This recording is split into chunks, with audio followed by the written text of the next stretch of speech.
नमस्कार दोस्तों।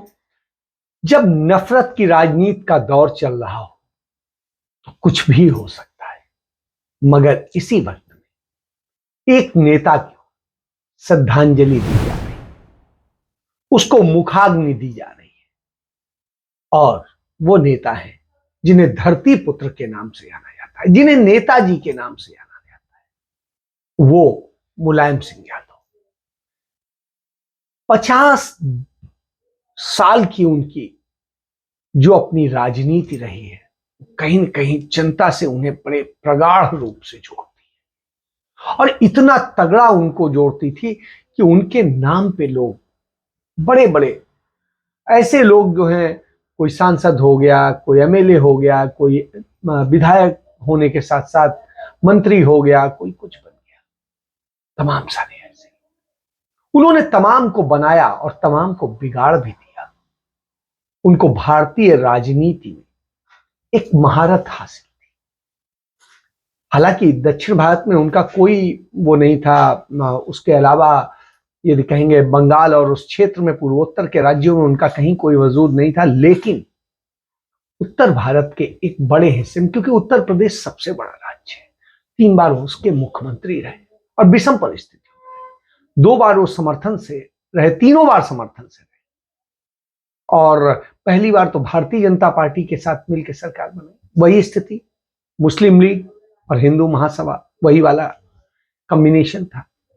मंडल कमंडल की राजनीति थी, एक साथ मिलके दिल्ली की भी सरकार दोनों ने मिलकर एक साथ बनाई थी, जनता दल और वो।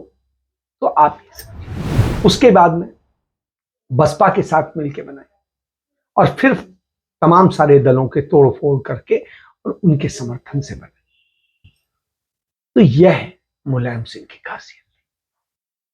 फिर जब पूर्ण बहुमत आया तो तुरंत उन्होंने बेटे का राज्याभिषेक कर दिया और उसे मुख्यमंत्री बना दिया। तो यह आज सारे उन्हें याद कर रहे हैं। उनकी पहली पत्नी का तो निधन हो गया था, लेकिन जो दूसरी पत्नी थी वो उनका प्रेम थी और उनके निधन के वो 100 दिन भी पूरे नहीं कर सके और उन्होंने भी देह त्याग दी। तो यह उनका प्रेम था। बहरहाल अब पूरा परिवार एक साथ खड़ा उनको मुखाग्नि दे रहा है, लेकिन ये कितनी देर रहेगा? इस आग के शांत होते ही ये परिवार कितने खंडों में विभाजित होगा, यह एक बड़ा चिंता का विषय।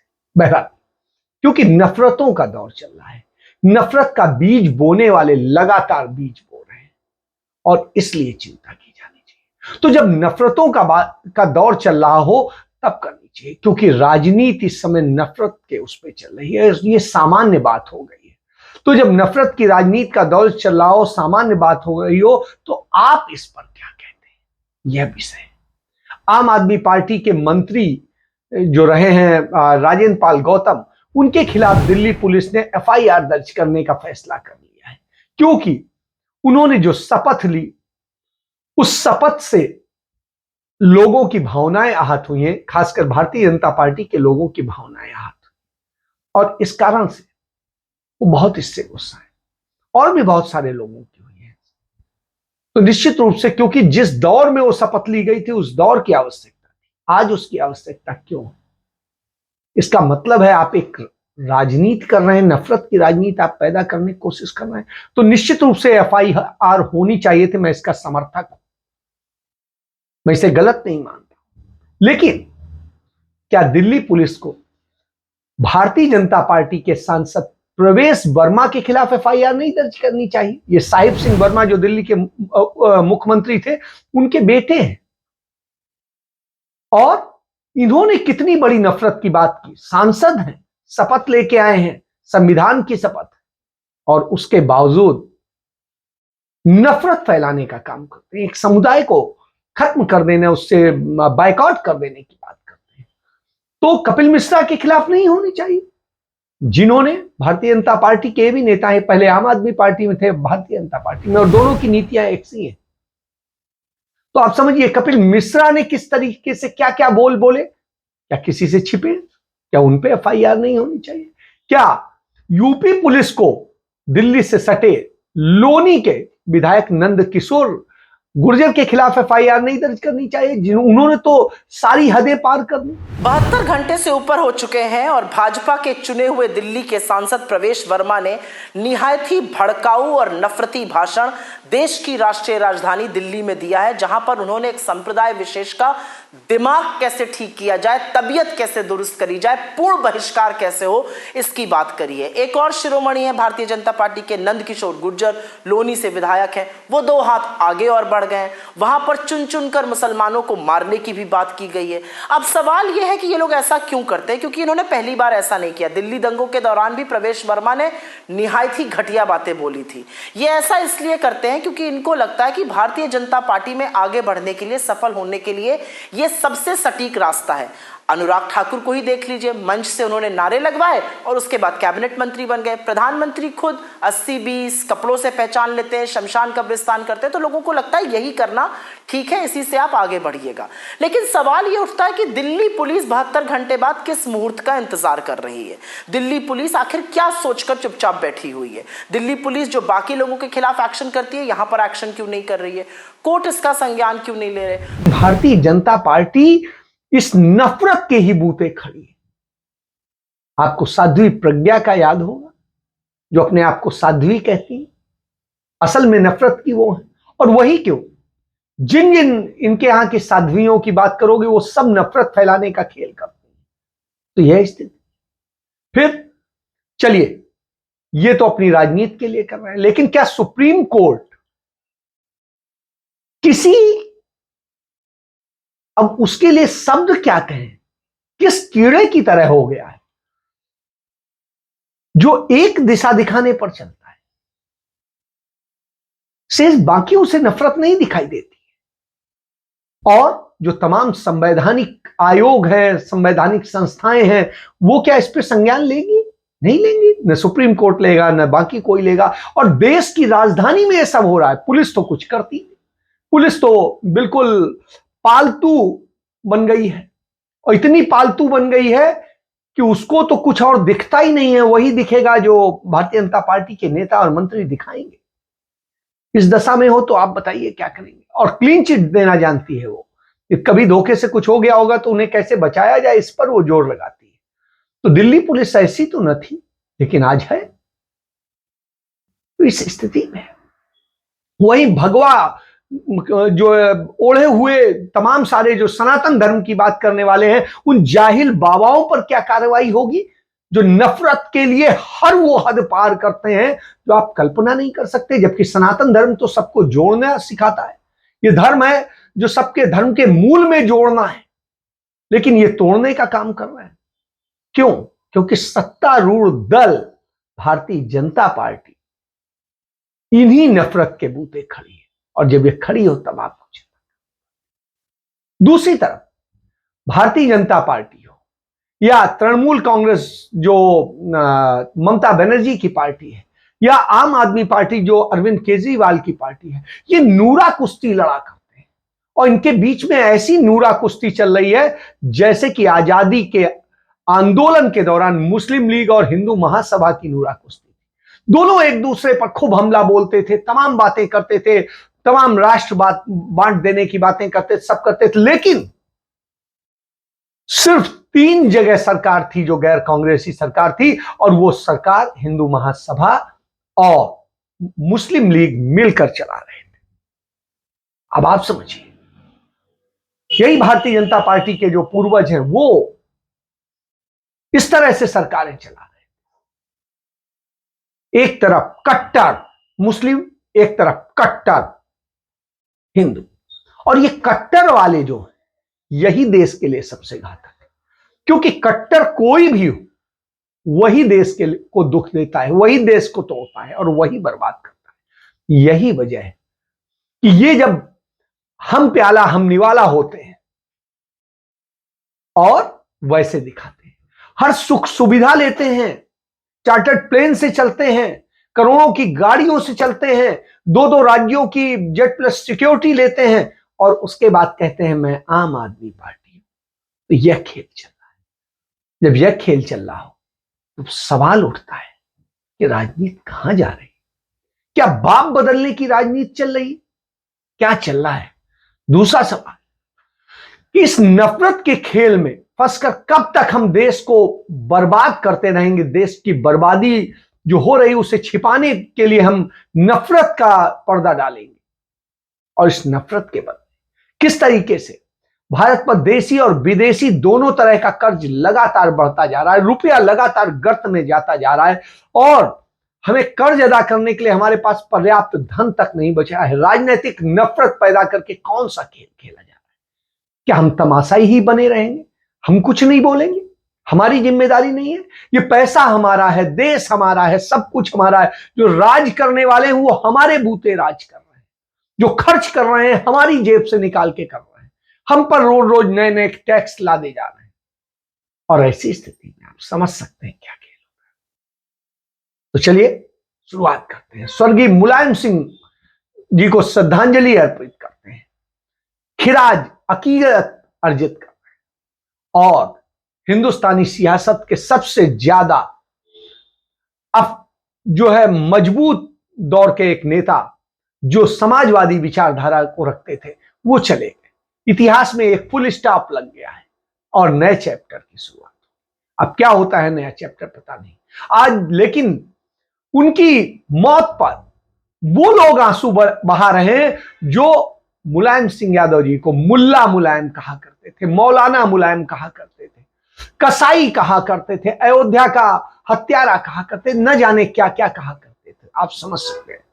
तो मुलायम सिंह जी को जीवित रहते उनके पूरे परिवार को मोदी गिरोह ने कौन सी ऐसी गाली है जो नहीं दी है? अमित शाह ने खुद ही माना था कि कैसे बीजेपी के आईटी सेल ने अफवाह फैलाई थी कि अखिलेश यादव ने मुलायम सिंह को थप्पड़ मारा है, और मुलायम सिंह की जो दो पत्नियां थी उनको लेकर के कितने भद्दे गंदे मीम बनाए गए थे। और क्या हुआ था, अखिलेश यादव की पत्नी श्रीमती डिंपल यादव पर किस तरीके से गंदगी फैलाई गई थी और क्या क्या कहा गया था, मैं उसको कह नहीं सकता हूं शब्दों। तो इतने गंदे लोग हैं और आज वो सबसे ज्यादा प्रेम जो है दिखा रहे हैं। तो भारतीय जनता पार्टी आरएसएस का जो मोदी गिरोह है वो भारत के हर परिवार का चरित्र हनन जिसने किया है। कौन सा परिवार बाकी है जिसका उसने चरित्र हनन नहीं किया है? कौन सा नेता बाकी है विरोधी जो जिसका उन्होंने चरित्र हनन नहीं किया है? महिलाओं को उन्होंने यौन सूचक गालियां तक दी हैं, कौन सी गाली इन्होंने छोड़ी है? किस तरीके से चरित्र हनन करते हैं? आज यही लोग मुलायम सिंह जी की महानता का ज्ञान बखेर रहे हैं। तो ये आज ये महानता बता रहे हैं, तो आप बताइए कितने बड़े बेशर्म और कितने। तो एक ये चीज समझ लीजिए, मुलायम सिंह जी की आत्मा को ईश्वर शांति दे और इन संघियों की बद्दुआ उन्हें छू ना पाए, यही बिल्कुल कामना है। और इसके साथ मैं अपनी बात शुरू करता हूं। हमारा एक मित्र है कृष्णा अय्यर, और वो कृष्णन अय्यर बताते हैं इस चीज को लेकर बड़ा अच्छा डिफाइन करते हैं कि कल नरेंद्र मोदी जो हैं गुजरात में थे, और गुजरात में जो थे वो बोले मैं सरदार पटेल के रास्ते पर चल रहा हूं, और जैसा उनका संघी फितरत है उससे तो बदल नहीं सकते हैं। तो आ गए सबब से उनके नेहरू को कोस रहे थे। तो ये है, तो यही खालिस संघी बेअक्ली है। सरदार पटेल किस रास्ते पर चलते थे उन्हें पहले पता होना चाहिए। खुद सरदार पटेल ने क्या कहा था ये भी नहीं उन्हें शायद पता है, या पता है तो बताना नहीं चाहते।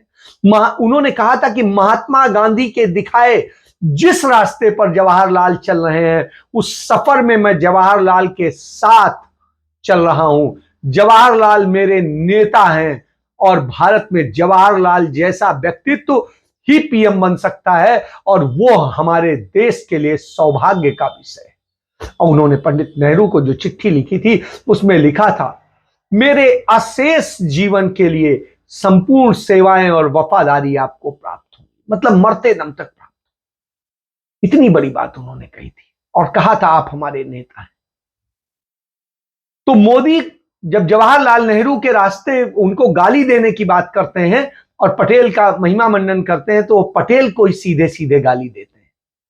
जवाहरलाल नेहरू के रास्ते पर ही जब मोदी की बात करते हैं तो आप समझिए क्या स्थिति है। सरदार पटेल चलते रहे, मोदी सरकार पटेल को गांधी नेहरू से अलग करने की कोशिश करती, वही नफरत बांटने की कोशिश, खुद की बेवकूफी का एहसास कराते हैं।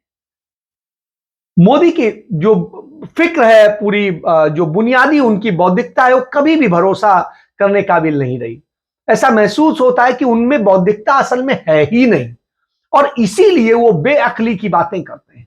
कभी उस वक्त की चाय की बात, तो उस स्टेशन की बात करते हैं जब वो स्टेशन ही नहीं था, तब की चाय की बात करते हैं जब वहां पे कुछ था ही नहीं तो चाय कहां बेचेंगे।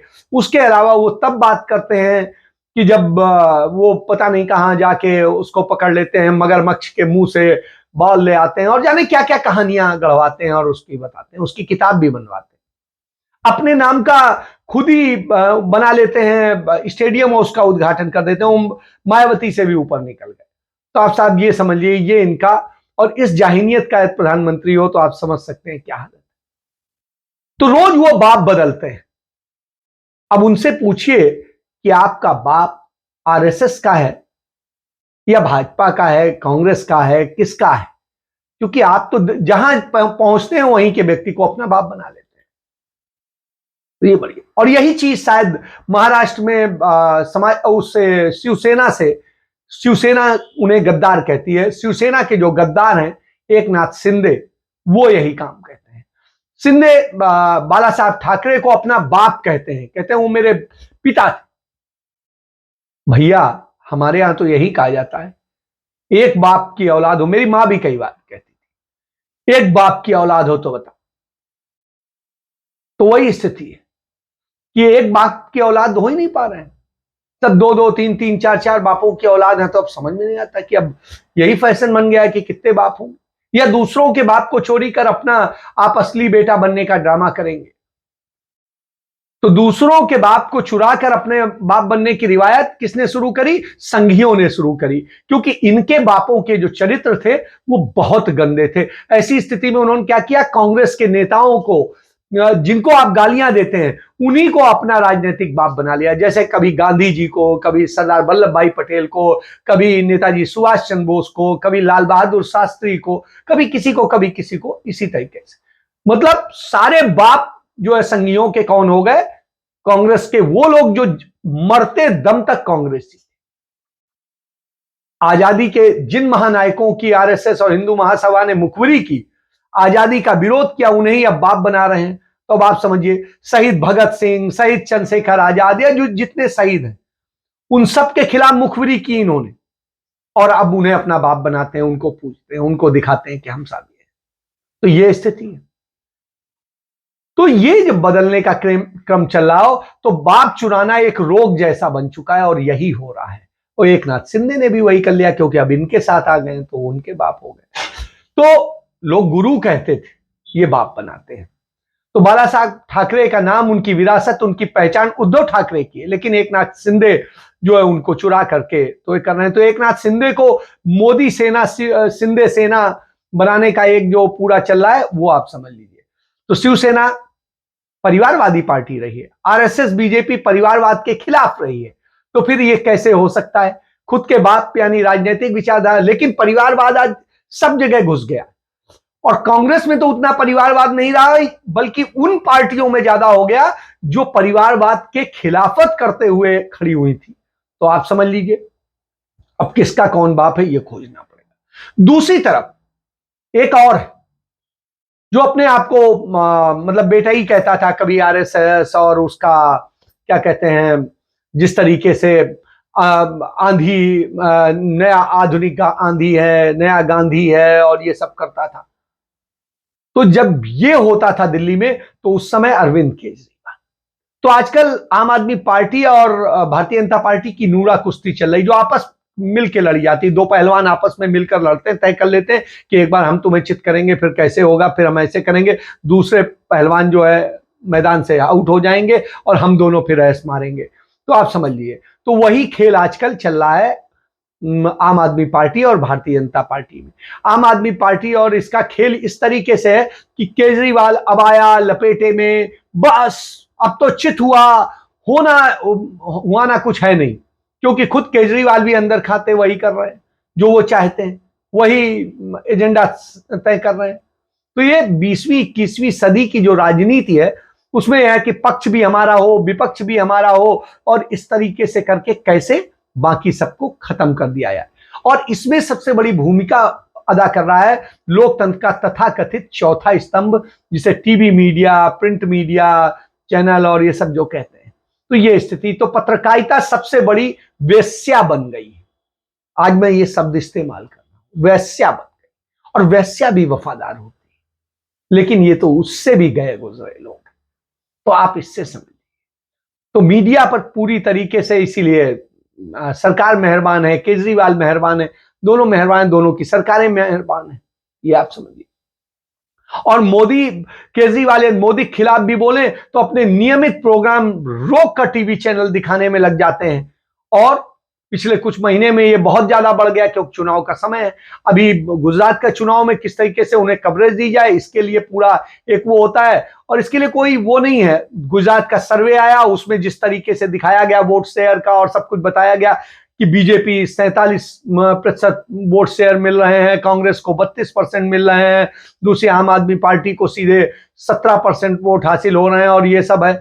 दूसरी तरफ 2017 का यदि आप देख लीजिए कि चुनाव में क्या हुआ था, बीजेपी को 49% वोट मिले थे और कांग्रेस को 41.4%, यानी 8% से भी कम का अंतर था।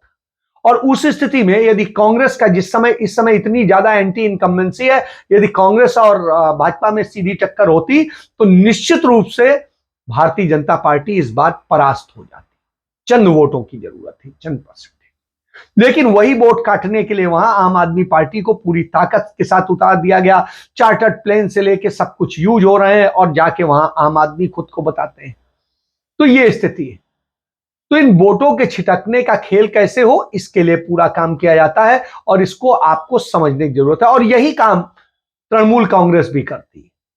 टीएमसी भी उन राज्यों में जहां पर कोई वो नहीं है, पहुंच के और अपने आप को कि मोदी की सीधी लड़ाई, ममता से मोदी का ये, ममता से मोदी का वो, ऐसे और ये करके, और ममता ने हमला बोला, उन्होंने बोला, और बाद में क्या हो रहा है, ममता कहते मोदी जी तो कुछ नहीं करते हैं, दूसरे लोग करते हैं, मोदी जी किसी चीज का दुरुपयोग नहीं करते, मोदी जी तो बहुत अच्छे। जिन राज्यपाल से इतना लड़ा करती थी, रोज लगता था तलवार खिंच गई, जब वो चुनाव में आए उपराष्ट्रपति के तो बिल्कुल वो हो गए और बिल्कुल बायकॉट कर देखा, हम वोटें नहीं डालेंगे।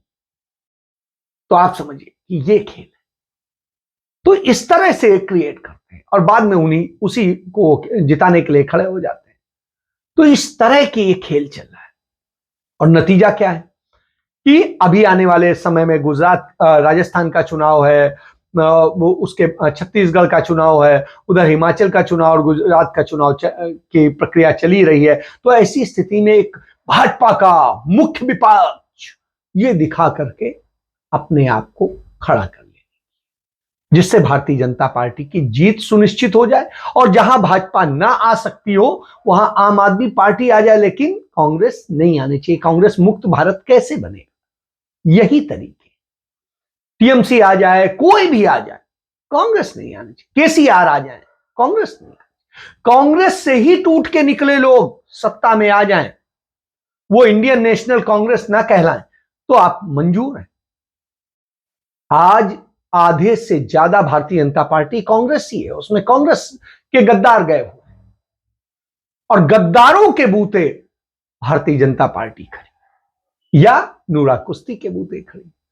वहीं दूसरी तरफ भारत की अर्थव्यवस्था श्रीलंका बनने की ओर तेजी से बढ़ रही है। श्रीलंका 51 अरब डॉलर का विदेशी कर्ज नहीं चुका पाई तो कटोरा लेके खड़ी हो गई थी। और उसके बाद में आप समझ लीजिए भारत को अभी इन्हीं 3 महीने के अंदर 267 अरब डॉलर का भुगतान करना है, कर्ज के ब्याज का, कर्ज नहीं। और इस कारण से इस स्थिति में अब क्या होगा, तो भारत का लगातार फॉरेक्स रिजर्व घटता जा रहा है और घट करके इस समय 532 अरब डॉलर पे पहुंच गया है और जो विदेशी वो है वो 470-72 के आसपास। तो अब आप एक चीज समझ लीजिए, उस स्थिति में है कि भारत के पास में अपना कर्ज देने की स्थिति नहीं है और बाहरी कर्ज जो है हमारे ऊपर 80.4% और घरेलू कर्ज उसके बाद। तो ये आप समझ लिए घरेलू कर्ज तो कम है छोटी अवधि का, 19.6%, लेकिन ये इतना है। और ऐसी स्थिति में भयंकर स्थिति आने वाली है और जब भयानक स्थिति आने वाली हो, विदेशी मुद्रा भंडार लगातार घट रहा हो, और इन सारे हालात को देख के आप समझ लीजिए जो रिपोर्ट्स आती है, तो जब फॉरेन करेंसी एसेट्स जो हमारे यहां है वो 472.8 अरब डॉलर रहे, तो आप समझिए कि आप किस स्थिति में पहुंच गए। इससे आप अगले महीने कैसे चुकाएंगे, क्या करेंगे, ऋण चुकाने के लिए फिर किसी देश से आप कर्ज लेंगे या क्या करेंगे। विदेशी मुद्रा भंडार पर्याप्त होना चाहिए, वो आपके पास है नहीं। जनवरी 2022 के पहले हफ्ते में जो 633 अरब डॉलर था, वो आज आपके सामने 632 अरब डॉलर, 532 अरब डॉलर बचा है। 100 अरब डॉलर से अधिक की आपकी गिरावट आ चुकी है, एक साल भी नहीं हुआ है। तो आप ये समझ लीजिए कि मीडिया जो आपको दिखा रहा है और जो नूरा कुश्ती आप देख रहे हैं, वो आपको बर्बादी की दिशा में ले जा रही है। जो विपक्ष को खत्म करने के लिए उन नेताओं को जिनको गाली देते थे, उन्हें आज अपना बाप बनाने में लगे हुए हैं, तो आप समझ सकते हैं कि क्या स्थिति है।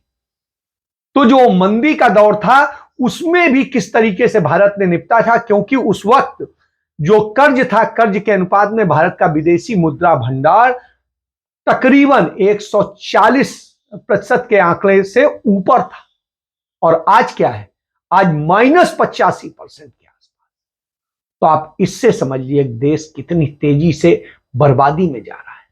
व्यापार घाटा पहले ही 2 गुना हो चुका है। इन सब स्थितियों में आपको ये नफरत की, ये नूरा कुश्ती की, जो ये सब अफीम चटाई जा रही है और दिखाई जा रही है और जो परोसा जा रहा है, ये आपकी बर्बादी की पूरी स्क्रिप्ट लिख रहा है। और इस बर्बादी से निकलने का आपके पास कोई रास्ता नहीं बचेगा।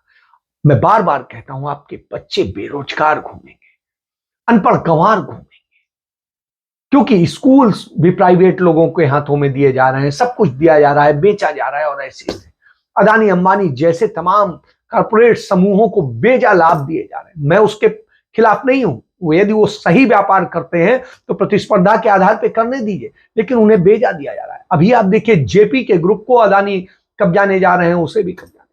तो हर ग्रुप को धीरे धीरे, दैनिक भास्कर ग्रुप के एक समूह को वो ले चुके हैं, उस समूह की कंपनी को। तो इस तरह से, और उन्होंने अपने मीडिया से लेकर सब में अपने इन्वेस्टमेंट डाल दिए, और उस कारण अब वो कब्जा अपने ढंग से कर चुके हैं। और जब ये कर चुके हो, खरीदा हुआ मीडिया हो, बिके हुए लोग हो, रीढ़ विहीन पत्रकार हो, तो उस स्थिति में आप समझ लीजिए, और मक्कार नेता हो जो वेस्टन चर्चिल ने कहा था कि इस देश में हवा पानी भी बिकेगा, तो हवा पानी बिका। इस देश के अंदर ये बदहाली कर देंगे मक्कार नेता होंगे जो इस देश को लूट कर खा जाएंगे। आज वही हो रहा है और हम सब देख रहे हैं, और उसके बाद हम तालियां बजा रहे हैं, वाह मोदी जी, वाह वाह मोदी जी। तो ये बजाते रहिए। अरविंद केजरीवाल की बदली राजनीति की बात करें, नई राजनीति की बात करें, और वो आपको बर्बादी में ले जाएगी, क्योंकि वो गांधी नहीं जो सब की बात करे, वो कुछ लोगों की बात करते हैं। गांधी सब की बात करते हैं। यही वजह है कि राहुल गांधी को मजबूरन देश छोड़ने निकलना पड़ा है। पैदल पैदल वो चल पड़ा हुआ है और देश का रास्ता नाप रहा है, हर एक से मिल रहा है, हर एक को जोड़ रहा है, हर एक को अपना बना रहा है। क्यों? क्योंकि ये देश जोड़ने की जरूरत है, तोड़ने की नहीं। चाहे गरीब हो, चाहे अमीर हो, चाहे ऊंचा हो, चाहे नीचा हो, चाहे पुरुष हो, चाहे स्त्री हो, बच्चे हो, बुजुर्ग हो, सबको जोड़ने की जरूरत है। हर क्षेत्र को जोड़ने की जरूरत है, हर राज्य को जोड़ने की जरूरत है, हर भाषा को जोड़ने की जरूरत है। इसीलिए राहुल गांधी पैदल चल रहा है। वो इस देश के युवाओं के हाथ में रोजगार देना चाहता है, वो इस देश के युवाओं को ज्ञान वाली शिक्षा देना चाहता है, वो इस देश के लोगों से नफरत खत्म करना चाहता है, और इसके लिए वो पैदल चल रहा है। और जब ये चल रहा हो तो आप सारी बातों, अब सच पहचानना आपकी जिम्मेदारी है, क्योंकि भविष्य आपका है, जिंदगी आपकी है, परिवार आपके हैं, बच्चे आपके। नहीं तो यह तय है कि आपके बच्चे क्रिमिनल बने घूमेंगे, लूट घसोट करते घूमेंगे, बेटियां कहीं पर वेश्यावृत्ति कर रही होंगी, और यही आपका भविष्य होगा। अब आपको क्या बनाना है, सोच लीजिए। जय हिंद, जय भारत, वंदे मातरम।